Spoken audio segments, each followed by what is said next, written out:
میرے ایمان والے بھائیوں، قرآن پاک کا مطالعہ اگر کریں، جو کہ ہر مسلمان پر فرض ہے کہ اس کو قرآن پاک کا مطالعہ کرنا چاہیے، تو آپ کو ملے گا کہ جا بجا اللہ سبحانہ و تعالیٰ نے حق اور باطل کی کشمکش اور حق اور باطل کے درمیان میں جدوجہد اور جہاد کا ذکر کیا ہے۔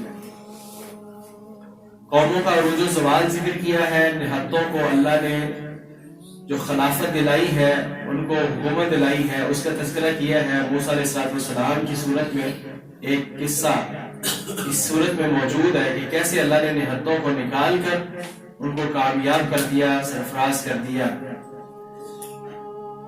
اور آپ ان آیات کو اگر جمع کریں جن کے اندر جہاد کا ذکر ہوا ہے، قتال کا ذکر ہوا ہے، تو وہ تقریباً کوئی 6 سپارے 7 سپارے سے اوپر آیات بنیں گی۔ اگر آپ جہاد کی آیات کو الگ کر دیں تو اس کے اوپر ہی کوئی 6 سپارے سے زیادہ کا قرآن پاک کا حصہ بنے گا۔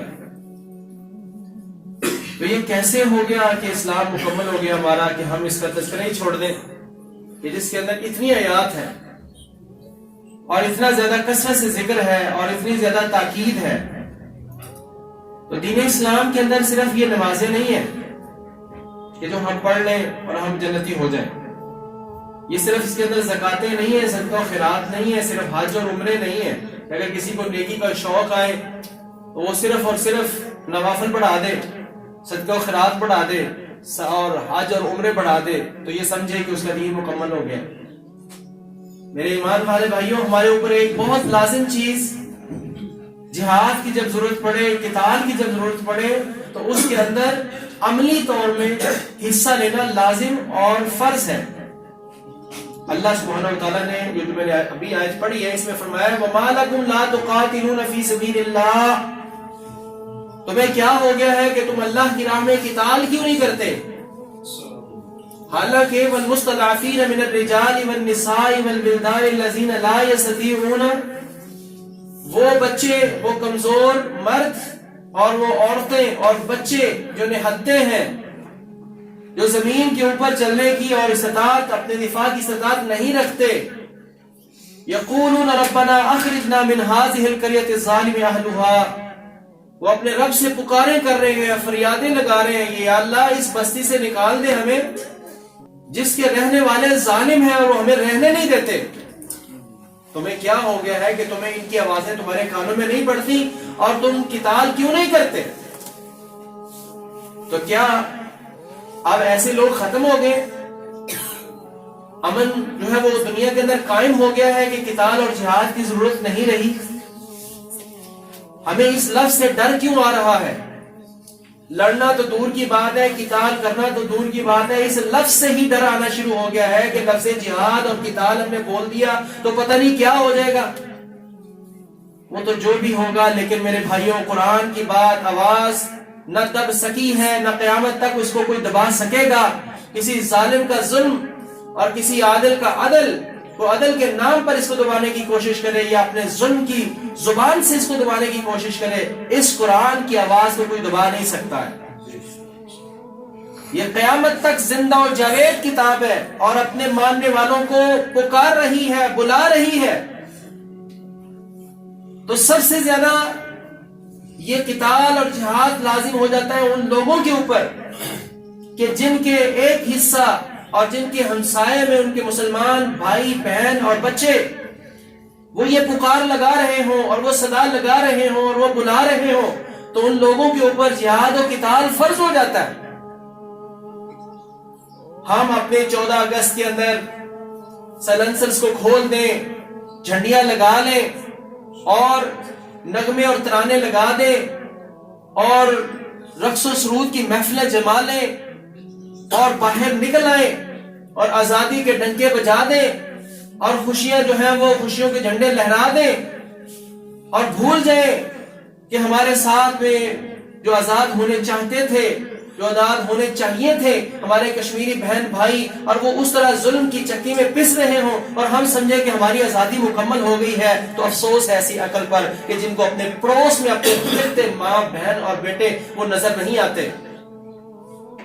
اللہ کا شکر ہے، الحمدللہ، اللہ کا احسان ہے، اللہ نے ہمیں آزادی دی ہے، لیکن اس کے ساتھ ہمیں قطعاً نہیں بولنا چاہیے کہ ہمارے اوپر حق ہے ہمارے بھائی بہنوں کا کہ جو ہمارے ساتھ ہی چلے تھے، ایک قافلہ اکٹھا چلا ہو، وہ اپنی منزل کی طرف رواں دواں ہو، اور اس کے 100 میں سے 60 اور 70 لوگ جو ہیں وہ اپنی منزل مقصود کو پہنچ جائیں، اور ان میں سے 30 پیچھے رہ جائیں، 40 پیچھے رہ جائیں، تو کیا جو 70 ادھر پہنچ گئے، 60 ادھر پہنچ گئے ہیں، وہ خوش ہوں گے کہ ہم اپنی منزل پر پہنچ گئے؟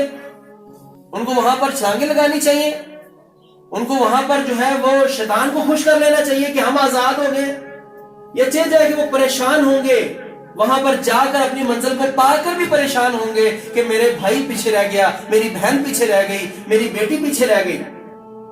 کیا یہ سلسلہ ایسا نہیں ہے؟ ہم بھول گئے ہیں کہ کیا ہندو نے اپنا ہاتھ جو ہے وہ نرم کر دیا کشمیر کے اوپر؟ حال تو یہ ہے کشمیر تو ہمارے ساتھ ہے، انہوں نے تو ہمیں بلانا ہی بلانا ہے، اس ایٹمی پاکستان کو، افواج پاکستان کو، تو وہ دور بیٹھے فلسطینی بھائی نام لے کر پکار رہے ہیں کہ ہمیں بڑی توقع تھی، بڑا مان تھا، بڑا بھروسہ تھا کہ ہمارے بھائی جو ہے وہ ایٹمی پاور بن گئے ہیں، ان کے پاس فوج، بہترین فوج ہے، یہ ہماری کوئی مدد کریں گے۔ اور یقیناً اگلے ان کی پچیدگیوں کا تو ہمیں پتہ نہیں ہے، درونی معاملات کا پتہ نہیں، غیور مسلمان ان کے اندر موجود ہیں، افواج پاکستان کے اندر، وہ ساتھ دیتے بھی ہیں، دے رہے ہوں گے یقیناً، جیسے آذربائیجان میں بڑے کھلے عام پاکستان نے ان کی حمایت کا اعلان کیا تھا، لیکن اس کے ساتھ ساتھ کشمیر کا ہمارے اوپر حق جو ہے وہ سب سے زیادہ ہے، اور اس کے ساتھ جو ہے جس طرح سے کوئی جواب دینا چاہیے تھا اس طرح ہی دینا چاہیے، جو عام پبلک میں ہمیں عوام کو نظر نہیں آ رہا۔ ہو سکتا ہے اندر کھاتے کوشش ہو رہی ہو، ہم کیوں کہیں، مجھے پتہ ہی نہیں ہے، آپ کو پتہ نہیں، ہمیں پتہ نہیں ہے، کوشش ہو رہی ہے، لیکن اس کے ساتھ ساتھ ہم سب مسلمان بھائی بہنوں کو، ایمان والوں کو اس جذبہ جہاد سے سرشار رہنا چاہیے کہ ہمارے افواج پاکستان جس دن ہمیں دعوت دیں اور پکاریں اور ہیلپ کے لیے کہیں کہ ہمارے ساتھ جڑو اور لگو اور کندھے کے ساتھ کندھا ملاؤ، تو ہم سب تیار ہوں۔ ہم یہ نہیں کہہ رہے کہ ہم اپنے افواج کو اور اپنی حکومت کو ان سے ٹکر لیں اور ان کو رون دیں اور پامال کریں اور جو ہے وہ حکمت سے خالی طور پر ایسے معاملے کریں کہ جس سے فائدہ ہونے کی بجائے نقصان ہو، ایسا نہیں، لیکن اس کے ساتھ ساتھ جذبہ جہاد کو اپنے دل میں تازہ رکھنا، اپنے اس ایمان کو تازہ رکھنا ہر مسلمان پر لازم ہے، اور جہاد کی تیاری رکھنا ہر مسلمان پر لازم ہے، ضروری ہے۔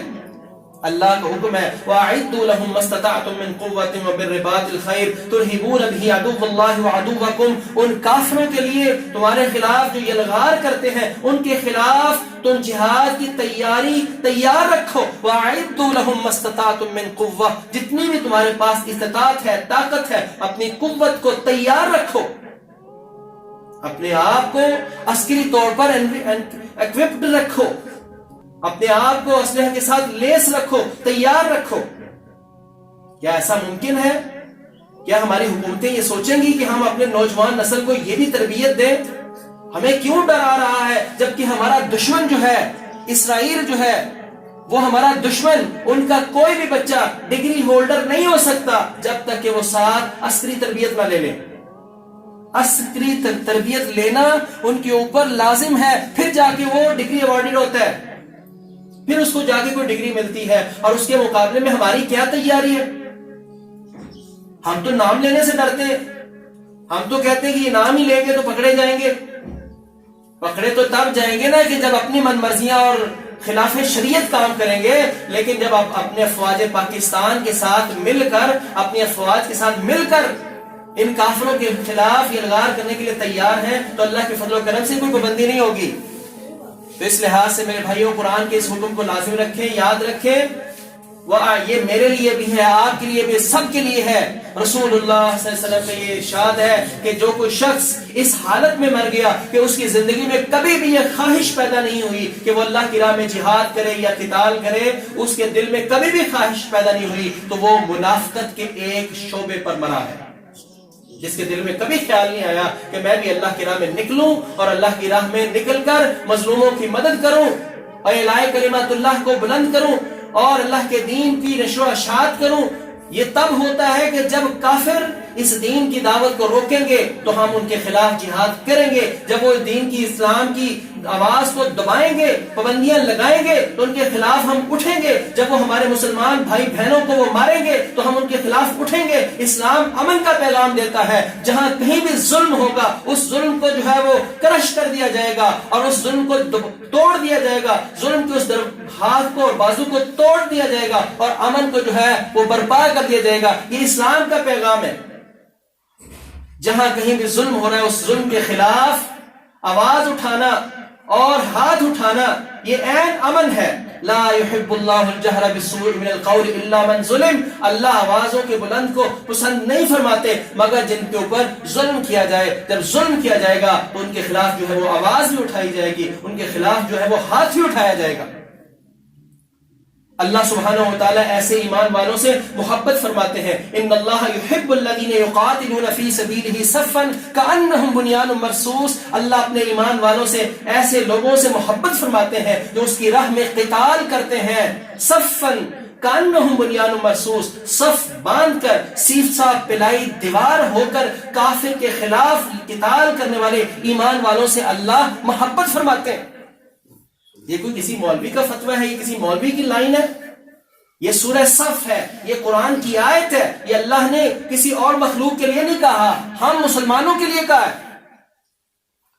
اور جہاد کے اور قتال کے میدان سجے ہوئے، تو لہذا اس میں ڈرنے کی اور ہیبت زدہ ہونے کی ضرورت نہیں بلکہ ایمان کی عیبیاری کی ضرورت ہے. اور وقت نے کئی بار پکارا ہے. ہم عوام نے اپنے افواج کے ساتھ جو ہے وہ بھرپور جو ہے وہ ساتھ دیا ہے 65 کی جنگ میں اور دیگر جگہوں پر جب ہماری افواج نے پکارا اور یہ ضرورت پڑتی ہے. جنگ کی خواہش نہیں کرنی چاہیے، لیکن جب کافر جنگ چھیڑے تو پھر مسلمان جو ہے وہ بزدل نہیں ہوتا، وہ دفاعی شکل میں نہیں ہوتا، پھر وہ اگریسو شکل میں آگے آ کے ان کے ساتھ سینہ سپر ہوتا ہے اور سینہ پھیلا کے جو ہے وہ ان کے ساتھ لڑائی کرتا ہے. یہ تو اللہ کے دشمن جو ہے، یہ مسلمانوں کے دشمن، یہ اسلام کے دشمن، یہ بزدل ترین قوم ہے. اللہ کی قسم اللہ نے فرمایا ہے وَلَتَجِدَنَّهُمْ أَحْرَصَ النَّاسِ. تم ان دنیا و کائنات میں جتنے بھی انسان بستے ہیں ان سب میں سے سب سے بزدل ترین قوم اگر تم پاؤ گے تو وہ ان کو پاؤ گے جو یہودی ہیں. وَمِنَ الَّذِينَ أَشْرَكُوا. اور ان بت پرستوں کو پاؤ گے جو شرک میں مبتلا ہیں. یہ مشرک لوگ، یہ یہودی لوگ، اللہ نے فرمایا ہے یہ دنیا میں سب سے زیادہ انسانوں میں بزدل ترین قوم ہے. بزدل جو ہوتا ہے وہ سائل پر کھڑے ہو کے آوازیں لگاتا ہے، وہ وٹے پھینکتا ہے، وہ فائرنگ کرتا ہے، وہ سائڈ پر یہ سارے معاملے کرتا ہے. لیکن اس کے سامنے جب مرد حق آ جاتا ہے، جب حق اس کے سامنے کھڑا ہو جاتا ہے، بزدل جو ہے وہ دم دبا کے بھاگ جاتا ہے. جاء الحق وزهق الباطل ان الباطل كان زهوقا. جب حق آ جاتا ہے باطل کے سامنے تو باطل جو ہے وہ دم دبا کر بھاگ جاتا ہے. ان الباطل كان زهوقا. باطل ہوتا ہی بھاگنے کے لیے. ہمیشہ حق جب باطل کے سامنے کھڑا ہوا ہے باطل ہمیشہ بڑا نظر آتا ہے، لیکن جب حق کھڑا ہو جاتا ہے باطل جو ہے وہ بھاگ جاتا ہے. موسیٰ علیہ السلام اکیلے تھے اور ان کی قوم جو ہے وہ نہتی تھی اور وہ سال ہا سال صدیوں سے وہ مظلوم قوم اور محکوم قوم اور غلام قوم کے طور پر وہ رہتے چلے آ رہے تھے، ظلم سہتے چلے آ رہے تھے. غلام ابن غلام، غلام ابن غلام، غلام ابن غلام، وہ صدیوں سے چلتے آ رہے تھے. لیکن جب حق کھڑا ہوا موسیٰ علیہ السلام کھڑے ہوئے. میں اکیلا ہی چلا تھا جانب منزل، لوگ ملتے گئے، کارواں بنتا گیا اور یہ اللہ کے بندے، اللہ کو ماننے والے چند لوگ جب کھڑے ہوئے، جب حق کے لیے انہوں نے آواز کو کھڑا کیا، اللہ نے ان کی مدد کی اور اللہ نے ان کو غرقیاب کر دیا. یہ سارے کام تو میرے اللہ کرتا ہے، لیکن انسانوں کے اوپر ہم پر یہ امتحان ہوتا ہے کہ ہم کھڑے ہوتے ہیں یا نہیں ہوتے. جب ہم کھڑے ہوں گے تو اللہ اپنے فرشتوں سے بھی مدد کریں گے، اللہ اپنے جنود اور لشکروں سے بھی مدد کریں گے. ساری سرداری میرے اللہ کے ہاتھ میں ہے، عزت اللہ کے ہاتھ میں ہے، ذلت اللہ کے ہاتھ میں ہے، سپر پاوری اور طاقت اللہ کے ہاتھ میں ہے، فتح یاب کرنا یہ سب اللہ کے ہاتھ میں ہے. صرف انسانوں نے کوشش کرنی ہے، اللہ کے دین کے لیے خالص ہو کر کھڑے ہونا ہے. میرے نبی صلی اللہ علیہ وسلم نے فرمایا ہے میری امت کے 12,000 لوگ اگر ایمان والے ہوں، صبر والے ہوں، دنیا کی کوئی طاقت ان کا مقابلہ نہیں کر سکتی. لیکن افسوس کی بات یہ ہے کہ آج وہ 12,000 مفقود ہیں، آج وہ 12,000 سوئے ہوئے ہیں، آج ان 12,000 کو وہن کی بیماری لگ گئی ہے۔ رسول اللہ صلی اللہ علیہ وسلم نے فرمایا ایک وقت آئے گا کفار جو ہیں وہ تمہارے اوپر ایسے دوسروں کو دعوت دیں گے جیسے کوئی کسی دعوت کے دسترخوان کے اوپر دعوت کے لیے دعوت دیتا ہے کہ آجو بھی تو بھی آ جا، آجو بھی تو آ جا، تو آ جا، ایسے دعوت دیں گے اور تمہیں چن چن کر ماریں گے۔ صحابہ نے عرض کیا اللہ کے رسول صلی اللہ علیہ وسلم اس وقت کیا ہم تھوڑے ہوں گے؟ آپ نے فرمایا نہیں، تھوڑے نہیں ہوں گے، کغصائن تنکوں کی طرح ہوں گے، غصائل سیلی جیسے ایک سیلاب کے اندر بارش برستی ہے، بہت زیادہ پانی بہتا ہے، اس کے اوپر جیسے تنکے بہتے چلے جاتے ہیں، ایسی حیثیت تمہاری ہوگی۔ اللہ کے رسول صلی اللہ علیہ وسلم ایسا کیوں ہوگا؟ آپ نے فرمایا انسانوں کو، مسلمانوں کو وہن کی بیماری لگ جائے گی۔ انہوں نے پوچھا اللہ کے رسول وہن کیا ہوتا ہے؟ آپ نے فرمایا حب الدنیا وترک الجہاد، دنیا کی محبت اور جہاد کو ترک کرنا اور موت سے ڈر جو ہے یہ وہن ہے۔ یہ وہن کی بیماری جب لگ جائے گی تو مسلمانوں کی حالت یہ ہوگی جیسے تنکوں کی قدر و قیمت ہوتی ہے، جیسے تنکے بہتے چلے جاتے ہیں، ایسے مسلمانوں کی کوئی روب اور دبدبہ نہیں ہوگا، کوئی ان کی ہیبت نہیں ہوگی، کوئی ان کا ڈر نہیں ہوگا۔ جبکہ رسول اللہ صلی اللہ علیہ وسلم نے فرمایا ہے میرا دشمن ایک مہینے کی مسافت سے مجھ سے ڈرتا ہے۔ کبھی ہم نہتے تھے، صرف 313 تھے تو سامنے جو ہے وہ لشکر جرار اسلحہ سے لیس اور اونٹ اور گھوڑے اور ساری تیاری، سارے شاہ سوار اور سارے ان کے لڑنے والے وہ سامنے ہوتے تھے، اور 313 13 اور 14 سال کی عمر کے بچے ملا کر اور بوڑھے ملا کر، اتنے کمزور ملا کر، کسی کے پاس تیر ہے تو روکنے کے لیے ڈھال نہیں، کسی کے پاس تیر ہے تو چلانے کے لیے کمان نہیں، اور کسی کے پاس کچھ ہے، کسی کے پاس سٹک ہے۔ اس طرح کی تیاری کے ساتھ جب وہ اللہ کے حکم کے ساتھ نکلے، انفروا خفافا وثقالا وجہاد فی سبیل اللہ، تم ہلکے ہو یا بوجھل ہو، جیسے بھی ہو تم بس نکلو، تمہیں کام یہ کرنا ہے، تم اللہ کے نام پر، اللہ پر بھروسہ کر کے بس جتنی تمہارے پاس ہے اس کو لے کر تم نکل آؤ۔ پھر اللہ کی مدد آتی ہے، اللہ کے فرشتے آتے ہیں، وہی جو ہے وہ سٹک جو ہے، وہی ایک چھڑی، وہ چھڑی کیسے ملی؟ انہوں نے کہا کہ اللہ کے رسول میری تو تلوار ٹوٹ گئی، میرے پاس تو کچھ بھی نہیں، میں تو خالی ہاتھ ہوں۔ آپ نے فرمایا یہ لو، یہ سٹک تیرے پاس ہے، اس کو چلا۔ اس کو چلایا، اللہ نے اس کو تلوار بنا دیا، اللہ نے اس کو تلوار بنا دیا۔ 313 نے ان کو بھگا دیا، 1000 نے 10,000 کو بھگا دیا، 30,000 نے 3 لاکھ کو آگے لگا دیا۔ اس وقت ان کے سامنے کوئی نہیں ٹھہرا۔ ان کے پاس کیا تھا؟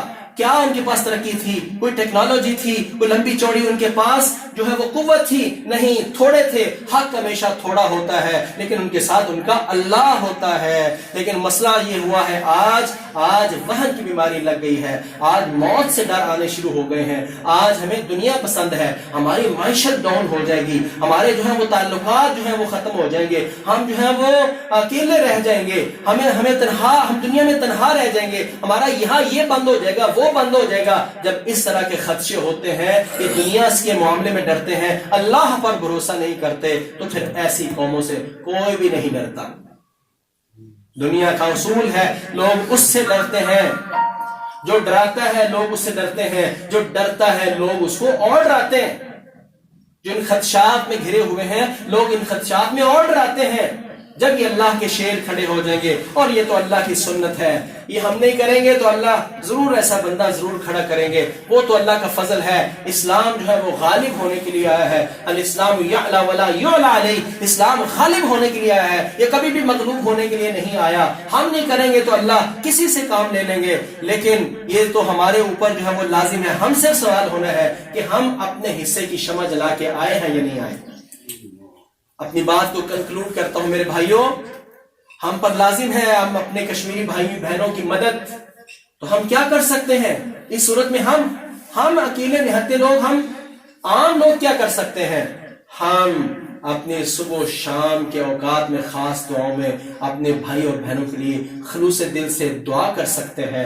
ہم ان کے لیے سوشل میڈیا پر بیٹھ کر جہاں بہت زیادہ وقت اتنا ادھر فضولیات میں گزارتے ہیں، اس سٹیج پر اور ہر فورم میں جو ہے اس کی نشر و اشاعت کر سکتے ہیں، بھارت کے ظلم کو جو ہے وہ دنیا کے سامنے رکھ سکتے ہیں، ان کے حق میں جو ہے وہ ہم پوسٹ لگا سکتے ہیں اور سوشل میڈیا پر اس پیغام کو عام کر سکتے ہیں، اور اپنے افواج پاکستان کے حق میں اور ان کے ساتھ جو ہے وہ اظہار یکجہتی اور اعزاز ہمدردی اور ان کے ساتھ ان کو ہم پھیلا سکتے ہیں. اور جب کسی فوج کے ساتھ اس کی عوام اس طرح سے ساتھ ہوتی ہے، ان کے بھی حوصلے بلند ہوتے ہیں کہ عوام ہمارے ساتھ ہے. لیکن یہاں صورتحال یہ ہے کہ اندر سے بھی خلف شاری کی ہوئی ہے کہ ہمارے دشمن نے اندر سے ہماری جڑوں کو کھوکھلا کر دیا ہوا ہے. یہاں پر لڑانے کی کوشش کی جاتی ہے، مسلکوں کے ساتھ لسانی لیول پر، صوبائی لیول پر، اور کبھی کسی لحاظ سے اور کبھی کمزور کیا جا رہا ہے کہ ان کو روٹی کی پڑی رہے اور یہ دوسری سوچے نہیں. کبھی حکومت کے ساتھ عوام کو لڑانے کی کوششیں ہو رہی ہیں. ہر فورم پر وہ ہمیں کمزور کر رہے ہیں. ہماری نوجوان نسل کو بغیرتی اور بے حیائی میں ایسے نشے میں لگا دیا گیا ہے کہ اس نوجوان نے ہی تو سب کچھ کرنا تھا، یہ اس کے اندر گم ہے.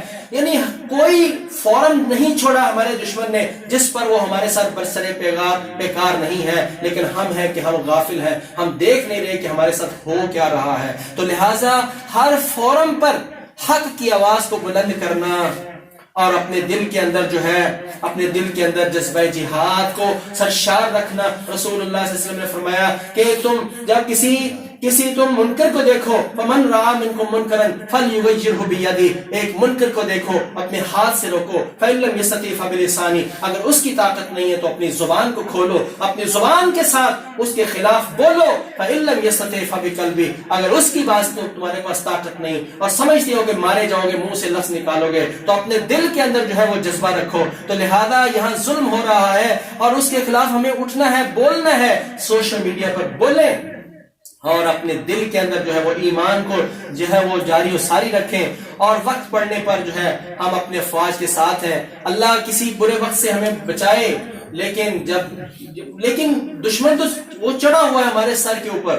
وہ تو دروازہ کیا کھٹکھٹانا، وہ روزانہ کی بنیاد پر ہماری سرحدوں کے اوپر بلا اشتعال جو ہے وہ فائرنگ ہوتی ہے. روزانہ کی بنیاد پر ہمارے فوجی مارے جا رہے ہیں. اب کیا ہے؟ وہ دشمن تو بلا رہا ہے، وہ تو پکار رہا ہے، لیکن ہمیں وہن کی بیماری لگ گئی ہے. اس وہن کی بیماری سے نکلنا ہے اور ہمیں اپنے حق کو ادا کرنا ہے. جو مختصر وقت میں کہہ سکتا تھا کہہ چکا. اللہ تعالیٰ مجھے اور آپ سب کو جذبہ جہاد نصیب فرمائے اور قرآن کی آیات پر عمل نصیب فرمائے. اللہ ہمیں اسلام کی سربلندی نصیب فرمائے، اسلام کے نفاذ کی دولت ہمیں نصیب فرمائے. وآخر دعوانا الحمد